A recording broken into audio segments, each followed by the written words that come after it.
So I'm a board certified psychiatrist and have helped over 260 PMHNPs gain clinical confidence in their psychiatric diagnosis skills, treatment skills, and helping their patients get better results. So in this video, I'm going to be talking about how to not excuse a patient's bad behavior.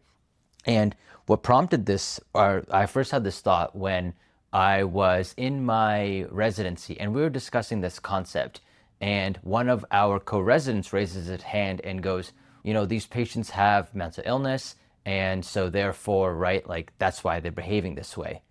And I remember thinking at the time that, yes, that is true, but that doesn't explain everything. And I think as providers, we often are taught that, the patient's first, the patient's right, everything we do for the patient. But however, the patient is an own autonomous individual. And so if they, just like we have a choice in how we behave with the patient, a lot of patients, most patients, especially if they have capacity, they're not psychotic, they have a choice too in how they behave with us. And if we choose to accept bad behavior from patients, it makes our lives more miserable, we experience more burnout, and the patient doesn't ultimately get better because they're not progressing towards the outcome. So I want to share 8 tips with you where I think that providers excuse patients' bad behavior when we really shouldn't. And I'll share with you ways that I use to overcome that. Number 8 that I'm going to start with. So number 8 is scheduling. So what does this mean? This is referring to late visits, no-show, and cancellations. So we all have these patients where the appointment is 20 minutes long, 30 minutes long, and they show up 10, 15 minutes in, and your clinic's like, whatever, it's cool, like let's keep seeing them. Or they no-show once, twice, multiple times, or they might cancel last minute and then they do it again and again.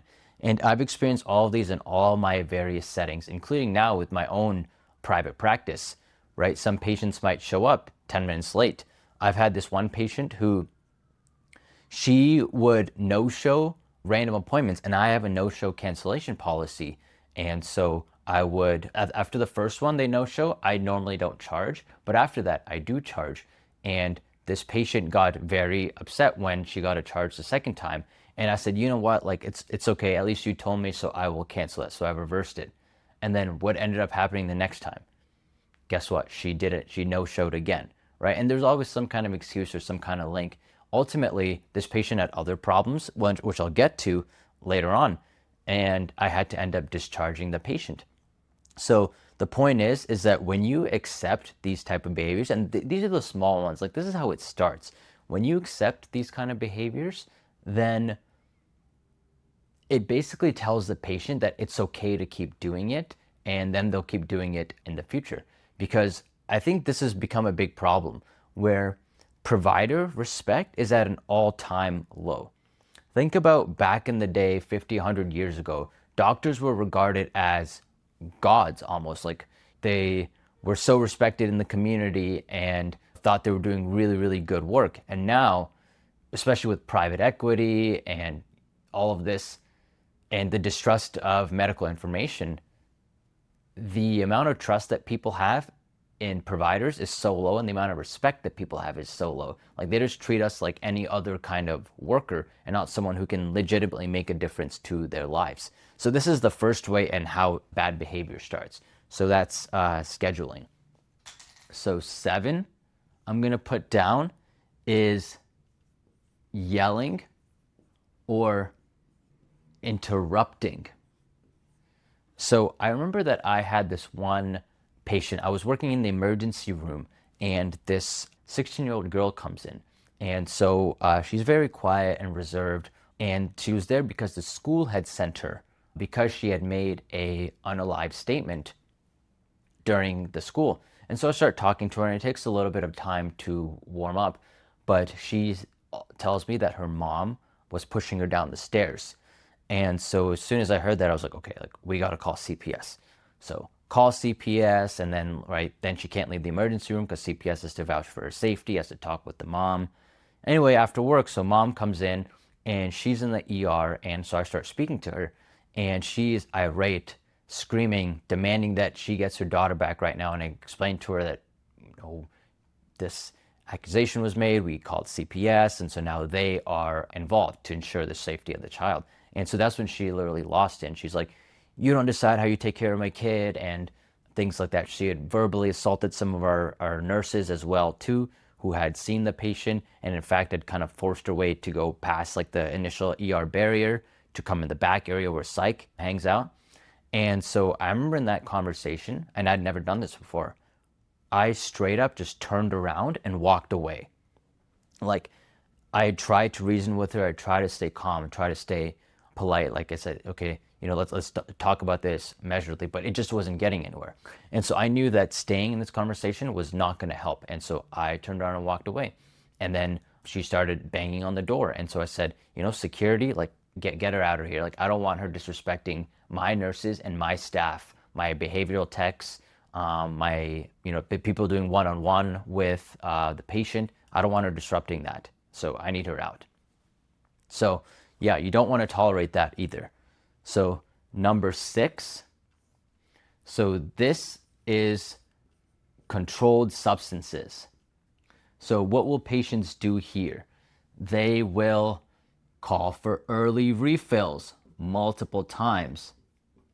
They will lose their meds. They might divert them. They might request changes a lot. So I remember what really consolidated this one for me was I had this one patient, and he was one of the earliest patients I ever had in my practice. And so I became more attached to him. And this guy, basically, he would say that he'd be traveling out of town every other month, and so he needed refills. He never said that he lost his medication, but I've had other patients who have. I don't suspect that he was diverting it either.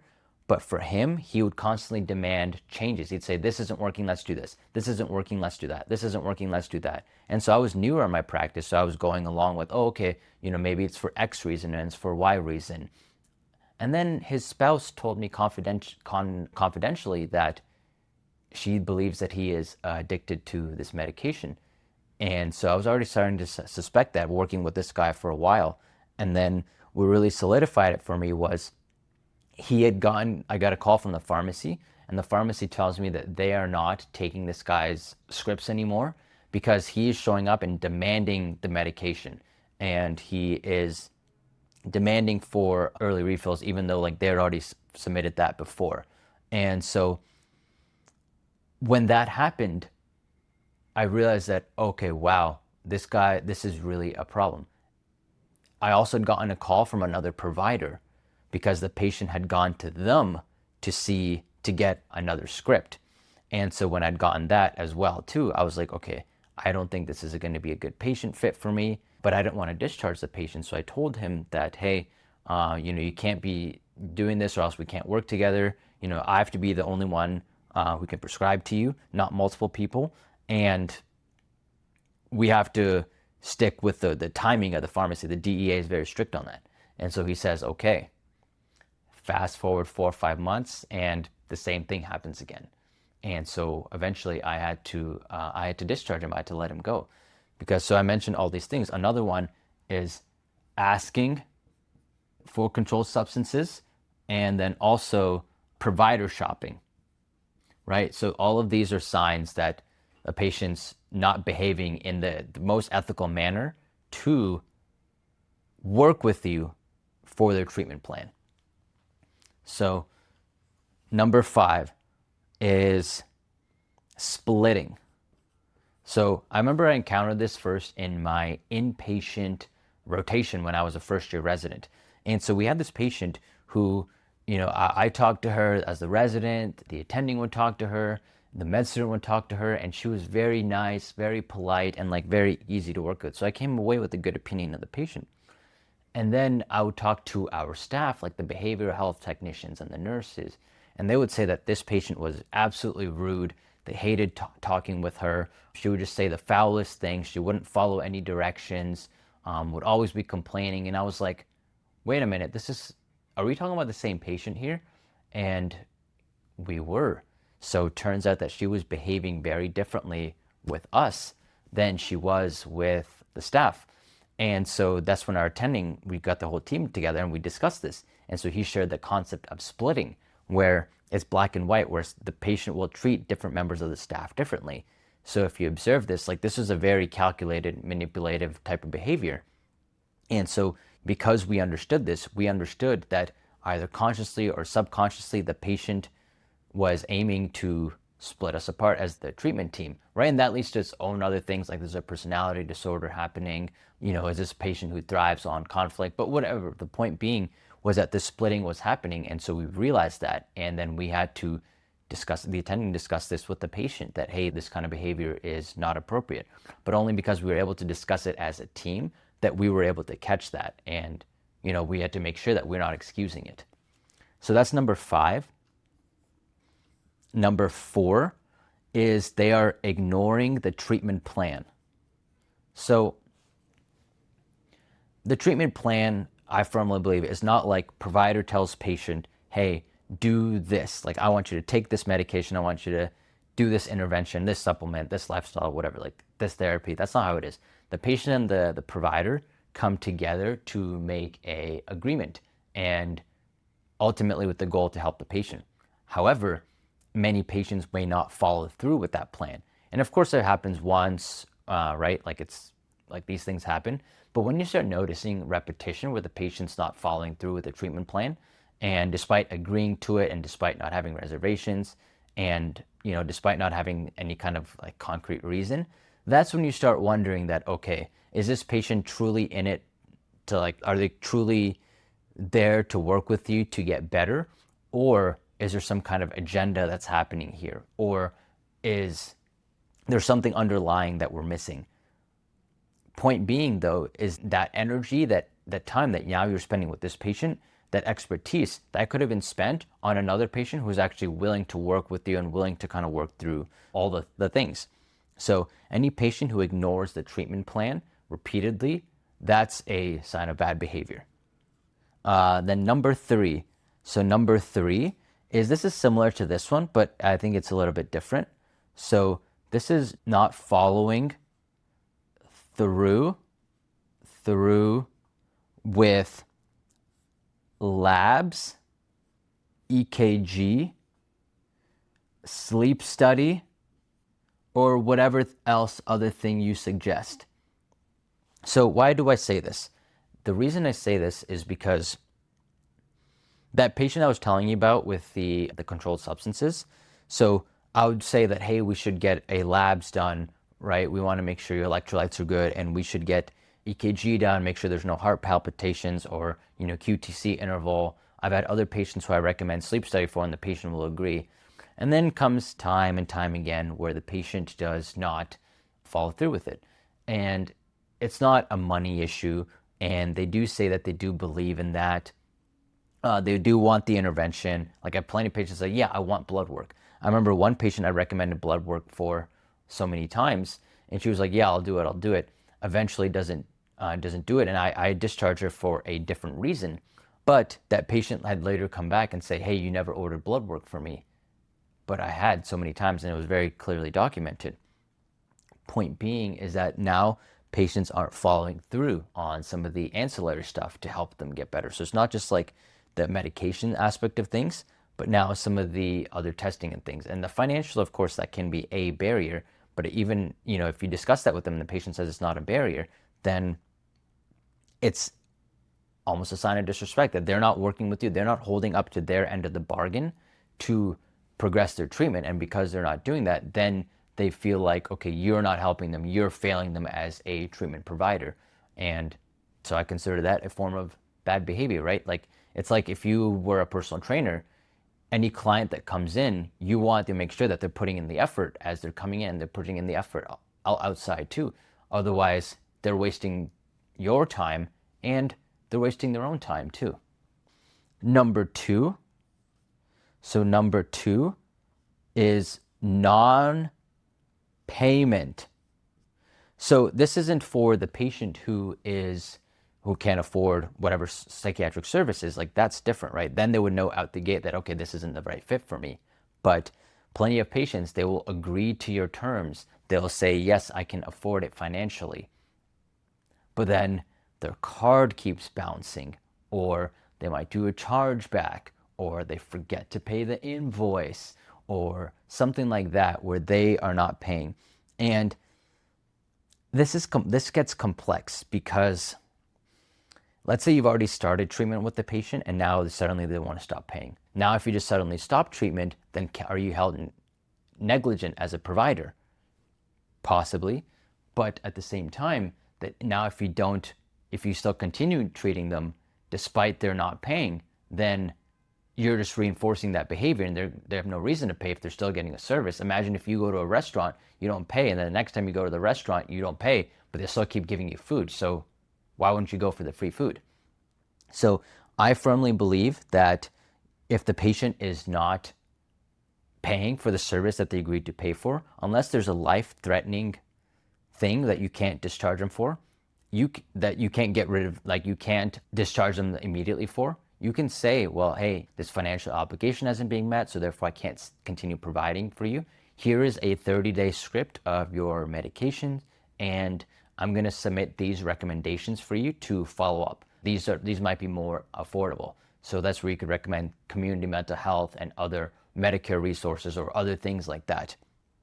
Point being, though, is that I think a lot of providers, even ethically test questions, we're taught that, okay, if a patient can't pay, no worries, that you can still, just still keep seeing them. But I think that does a disservice to us as a provider. And if we don't respect ourselves first, then nobody else will. And then number 1 is threatening legal action. So the vast majority of patients, of course, they don't want to threaten, they don't want to get any legal problems, right? They want to get better. But there are some people who can use that threat for manipulative purposes. And so I remember I had this patient in an old practice I used to work at. And this patient, so basically I was treating their kid, and there was some adverse outcome that happened. It was an unforeseeable adverse outcome. And so now the family starts threatening to sue.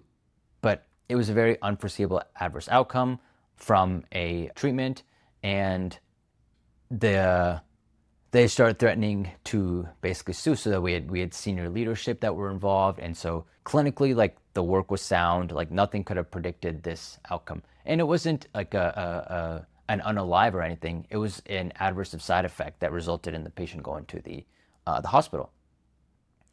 But when they started threatening suing, what we suspected the reason was because they wanted now free visits. They basically wanted all their previous visits comped and some kind of like bonus to make up for their distress. And so that's in a tricky situation because now they're using that threat of legality on you. Ultimately, nothing came of it, but the fact that they used this threat was indicative of bad behavior. And what it tells me is that now that rapport, that relationship that we had is ultimately shot. Because I think that a lot of providers, we're absolutely scared of any kind of legal retaliation. And, this is like drilled down into our heads. Protect yourselves, document yourselves, cover your ass, CYA. I think that in real life, the risk of getting sued is a lot lower than, these textbooks and academia will have us think. But of course, it's still there, and it's still a fear that a lot of us have. So we practice defensively, and some patients can know that, and they can use that to their advantage. So these are the 8 bad behaviors that patients do. So how do we fix this? What do we do about this? So I'll walk you through the framework that I think about. So the first thing is fix. So first thing is that maintain your calmness. You can never, ever, under any circumstances, lose your emotional cool when you are encountering any of these. Because think about it like in an argument. So let's say 2 people are arguing, then this person goes here, then this person goes elevated, then this person goes here, then this person goes here. And pretty soon what ends up happening is that now there's like a full-blown argument and fight. But if one person starts escalating and the other person maintains, the other person can only escalate so far before they're not having any energy to bounce off of you. So then they eventually have to come down. It's kind of like if someone's yelling and then you whisper, then they're like, why are you whispering? Like, they're not going to yell at someone who's whispering. So similarly, you have to make sure that you maintain calm, which is easier said than done for a lot of these cases. Then, what you want to do is you want to assess for a pattern. Like, these people are human, these things happen all the time, and I certainly can acknowledge that. However, when you start noticing a pattern or repetitive behavior, that's when you start taking this a lot more seriously. Then what you want to do is you want to focus on the rapport. Okay, making sure that the patient is still having a good rapport with you, because it may just be a break in rapport that's happened. They're upset or mad about something, and then once you're able to catch that, you can fix it. Like, everything gets better there, but you have to catch that, and you have to really work on building that. That's the foundation. Make sure that that's your next step, right? So now you've worked on the rapport. Then you start working on their goals. You try to work through, okay, what is it that they want out of this treatment? How motivated are they for this? What problem are they hoping to fix in their lives? Often just by reminding them of that, they can remember that, oh yeah, I need to focus on my goals, and these actions are not helping me get towards goals of recovery. So that's that. But, ultimately, let's say you start working through this stuff, you really explore it with the patient, it doesn't work. Then what you might ultimately have to do is discharge the patient. So you might have to say that, hey, I don't think this is going to be a good fit. I always like to frame it in the way of, okay, and this will be a separate video on how to discharge a patient, but basically frame it in the way of, okay, it's not you, it's me, and that, hey, I don't feel like I'm equipped to meet your needs fully. Therefore, I'm going to recommend these XY resources for you instead. I think they would be a better fit. For example, for my ADHD patient, I recommended ADHD treatment centers to help them instead of just me as a sole provider.